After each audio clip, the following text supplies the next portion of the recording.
America रे बसी भारत को परमाणु धमक देउथुबा आसिम मोनिर को आईना देखाइले पूर्वतन पेंटागन अधिकारी कहले पाकिस्तान को करा जाऊ आतंकी देश घोषणा। पाक आर्मी चीफ जनरल भाषा उसा बिन लाडेन भली मुनिर को परमाणु धमक पर पूर्वतन पेंटागन अधिकारी माइकल रूबिन एभली प्रतिक्रिया दैछंती। अमेरिका माटीरू पाकिस्तान रो धमक को संपूर्ण रूपे अग्रहणीय बोली कहिसंती। माइकल रूबिन कहिसंती जे मुनिर को बयानबाजी उसा बिन लाडेन रो भाषण भली मने होछि।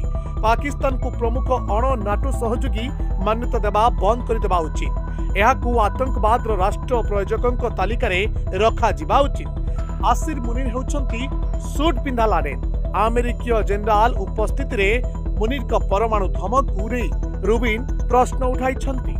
तांकर इस्तफा दाबी करिछंती। से कहिछंती अमेरिका माटीरू मुनिर एभली धमक देबा बेले अमेरिकीय जनरल काहेकि चुप रहिले, काहेकि से बैठक को बैकआउट कलेनी।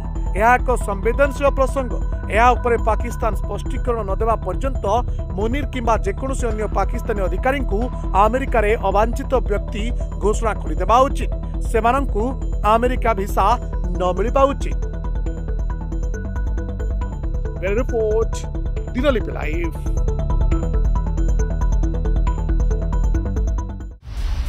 दिनलिपि लाइव को एबे ही लाइक शेयर सब्सक्राइब करंतु।